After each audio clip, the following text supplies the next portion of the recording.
आम खबर यह है कि बांग्लादेश सीधा हो गया भारत के साथ और उन्होंने कहा जी इसको हमारे हवाले किया जाए क्योंकि मौसूफा वहां चली गई थी। इनको कुछ नहीं, इनको 2 जूते मारो, ये सब ठीक हो जाएंगे। ठीक है, the government of India should not even consider handing over Sheikh Hasina. अब एक बात बताइए, 2 कौड़ी के लोग हमें, they will dictate to India. Bangladesh और भारत के बीच ऐसे मुआहदे हैं, उस बुनियाद पे बांग्लादेश अब भारत को सीधी आंखें दिखा रहा है कि हमें हसीना वाजेद चाहिए। There is no doubt about it. हमारे लिए हसीना is actually बांग्लादेश। बिल्कुल, चीन ने भी मल्टीपल टाइम दलाई लामा हमसे मांग लिए, हमने उन्हें नहीं दिया। हमने बकायदा सुरक्षा और दी। बिल्कुल वैसे ही शेख हसीना को हमने वापस नहीं लौटाया और उन्हें हम प्रॉपर सुरक्षा यहां पर उपलब्ध करा रहे हैं। ऐसा देश जहां पर म्यूजिक टीचर रखने को लेकर लोग सड़कों पर निकल रहे हैं, ऐसे देश को क्या किसी को सौंपा जाएगा? इससे बड़ी सितम ज़रीफी और क्या होगी कि भारत ने अपने इस एजेंट को सजाए मौत सुनाने की मजम्मत तक नहीं की है।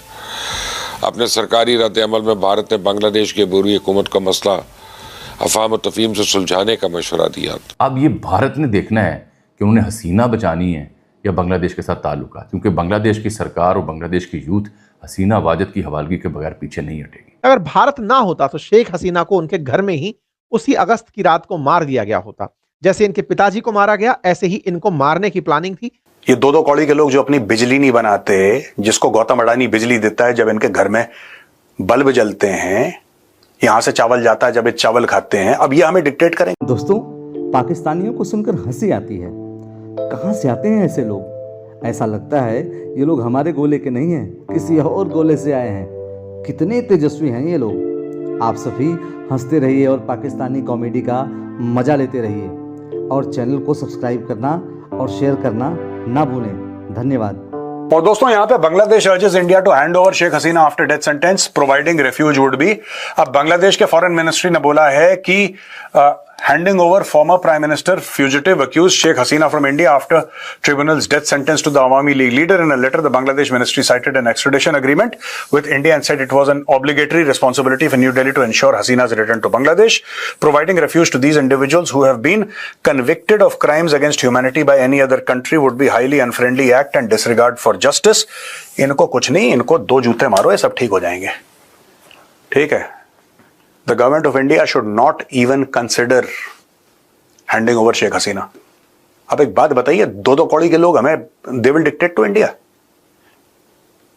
ये 2 कौड़ी के लोग जो अपनी बिजली नहीं बनाते, जिसको गौतम अडानी बिजली देता है जब इनके घर में बल्ब जलते हैं, यहां से चावल जाता है जब ये चावल खाते हैं, अब ये हमें डिक्टेट करेंगे। ये लोग डिक्टेट करेंगे। ये कौन है? ये बांग्लादेश मिनिस्ट्री, ये डिक्टेट करेंगे हमें। If India wants to become a superpower, India should start behaving like a superpower. और हर चीज फेयर नहीं होती जो सुपर पावर करता है। अमेरिका जो करता है हर चीज फेयर नहीं होती। चाइना जो करता है हर चीज फेयर नहीं होती। Strength counts. I would strongly urge the government of India to show strength. मैंने वो Ministry of External Affairs का statement पढ़ा and I thought it was very lukewarm. It should have been a stronger statement, right? ठोको इनको। Who the hell are these people to tell India that it will be seen as an unfriendly act? We are not friends. We are not friends. We are not equal. अब 2 कौड़ी के लोग India को बताएंगे क्या करना है। अब आती है बात हसीना को क्या हम वापस भेजेंगे या नहीं भेजेंगे। देखिए, हमारे और उनके बीच में आई थिंक 1993 के करीब हमारी एक्स्ट्राडिशन ट्रीटी भी है उनके साथ। हम आपस में एक दूसरे को भेज सकते हैं जब वो इस तरह का कोई काम होता है। बट उसमें ट्रीटी में internationally, the treaty is internationally से जनरली जिसको बोल सकते हैं, कि उसमें एक क्लॉज होता है कि if it is politically motivated, अगर पॉलिटिकली मोटिवेटेड है तो उसके अंदर शेख हसीना को एक हक बनता है। शेख हसीना को मत पकड़कर बैठिए, कोई भी बांग्लादेशी को जो इंडिया में होगा उसको एक ये हक बनता है कि वो इंडियन गवर्नमेंट और इंडियन कोर्ट्स में ये मांगे कि जनाब वहां पर मेरे को वहां से निकाला गया था पॉलिटिकली मोटिवेटेड होकर, मेरे को पॉलिटिकल रीजंस पर, और अगर मैं वापस जाती हूं या मुझे वापस ले जाया जाता है तो पॉलिटिकली मेरा सो कॉल्ड एक्सप्लॉयटेशन होगा, जो सारे डिसीजन मेकिंग है। थर्ड, और इस बात को मैं स्ट्रेंथन करता हूं, शेख हसीना को रिप्रेजेंट किसने किया उस कोर्ट में? जहां उन्हें फांसी की सजा दी गई है उसको रिप्रेजेंट, देखिए नेचुरल जस्टिस तो करना पड़ेगा, चाहे आर्टिफिशियली सही, लेकिन करना जरूर पड़ेगा।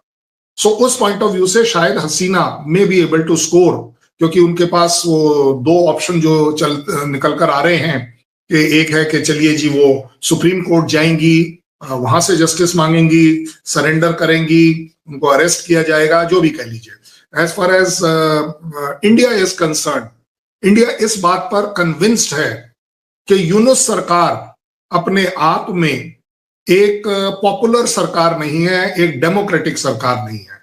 ये एक डीप स्टेट द्वारा इंस्टॉल करी गई सरकार है, जिसका कि जो भी इंटरेस्ट है कि जी उनको वो आइलैंड पर बेस नहीं दिया, ये नहीं दिया, वो नहीं दिया। सो अगर आपकी बात का मोटे मोटे तौर पर आंसर आए, if the system demands and is justified, she will go back. और वैसे भी आप देख रहे हैं, मेरे यहां तो छोड़ दीजिए, बांग्लादेश में आग लगी पड़ी है पिछले 24 घंटे में।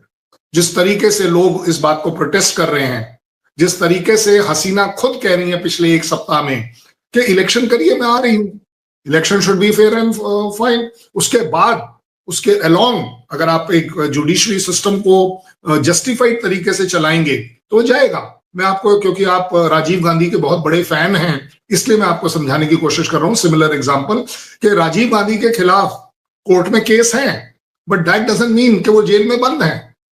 उनके केस चल रहे हैं, चाहे वो किसी भी तरह के हो, मिस अप्रोप्रिएशन ऑफ मनी है, जो गलत तरीके की जो कंपनी उन्होंने चलाई है उससे जो पैसा लिया है, वगैरह वगैरह।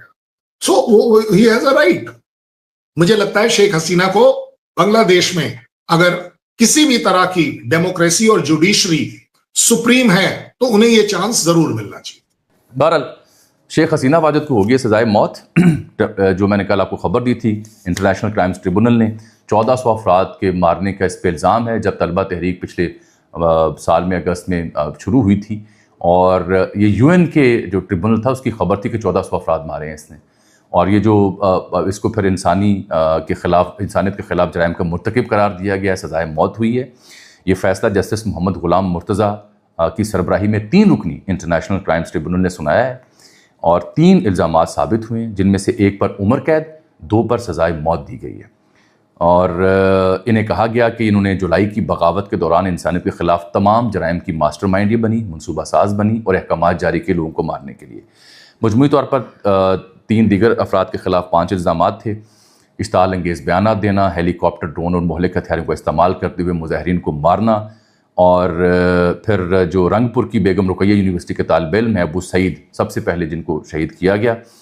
फिर 5 अगस्त को ढाका के एक पुल में कानून नाफिज करने वाले अहलकारों ने 6 अफराद को गोली मारी, उसका ऑर्डर देना और दीगर तफसीलात इसमें लिखी हुई। लेकिन अहम खबर ये नहीं है, अहम खबर ये है कि बांग्लादेश सीधा हो गया भारत के साथ और उन्होंने कहा जी इसको हमारे हवाले किया जाए, क्योंकि मौसूफ़ा वहाँ चली गई थी।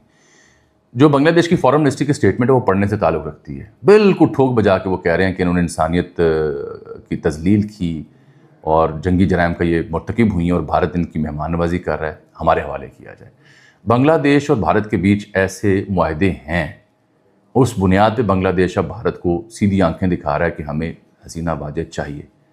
अब ये भारत ने देखना है कि उन्होंने हसीना बचानी है या बांग्लादेश के साथ ताल्लुकात, क्योंकि बांग्लादेश की सरकार और बांग्लादेश की यूथ हसीना वाजिद की हवालगी के बगैर पीछे नहीं हटेगी।